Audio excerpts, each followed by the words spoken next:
Now, when you're doing a class on self-portraits, you want to give a brief history about what self-portraits are. Now, I've got here some big prints. You want big prints. I've got a small one of this Frida Kahlo. But I have this Judith Leister, which is huge, and it's very nice to have a huge, colorful print for your students. Here are the supplies you may need for self-portraits. Artifacts that include large colored posters of self-portraits, a facial proportion handout, a mirror, a 12-inch standard ruler, 11 by 14-inch white drawing paper, an HB pencil, a kneaded eraser, and colored pencils or other color media.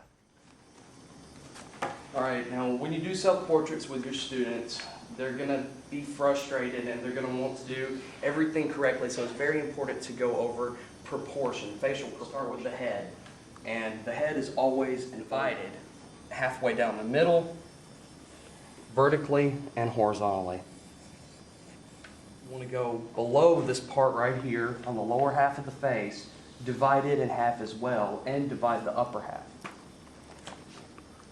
This right here is going to create the areas of where you're going to make the eyes, the hairline, and the mouth line. Correct facial proportions. The head is basically an upside down egg shape. You want to begin by drawing a vertical line through the center and a horizontal line through the center.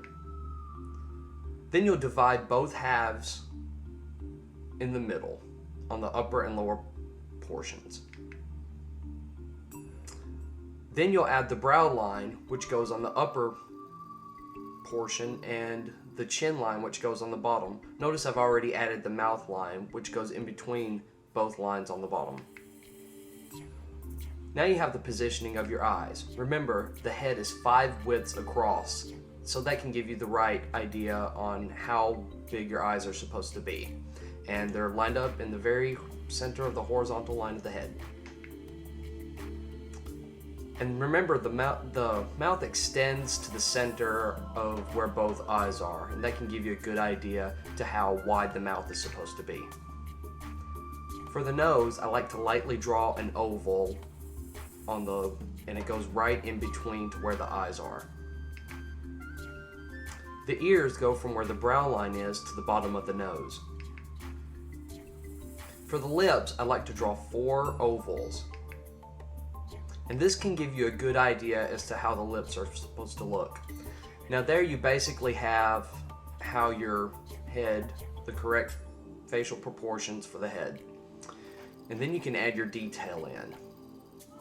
And from that point, you want to erase some lines.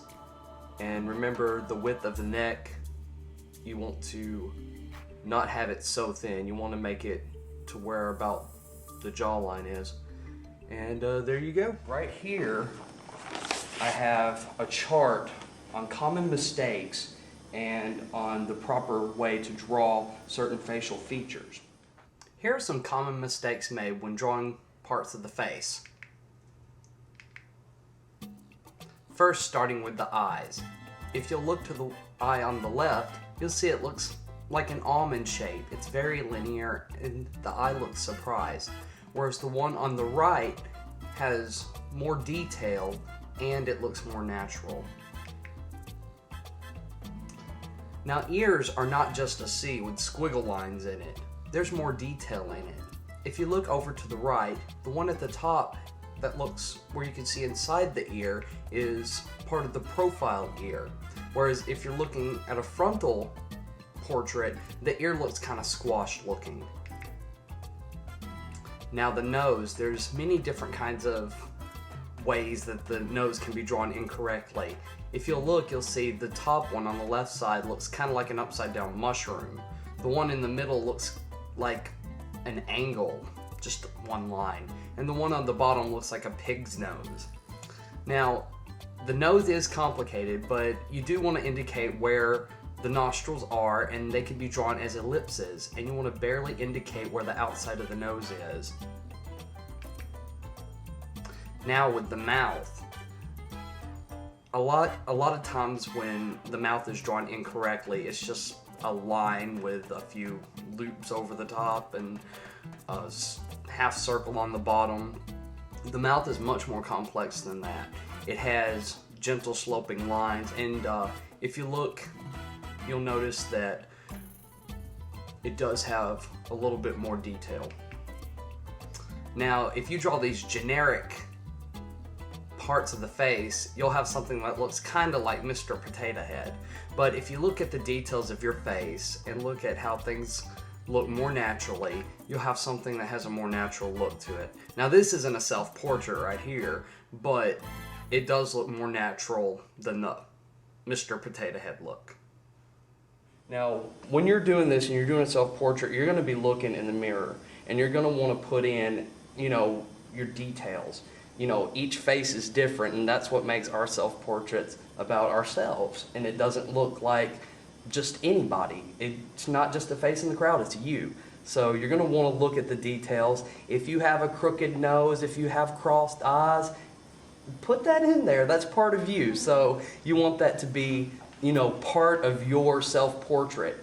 And, I've got kind of a crooked nose, so when I draw that in here, I'm going to want to put that because that's part of who I am. And it's very important for your students to realize, hey, it doesn't have to be perfect. It just has to be you. And here are some various self-portraits from different students.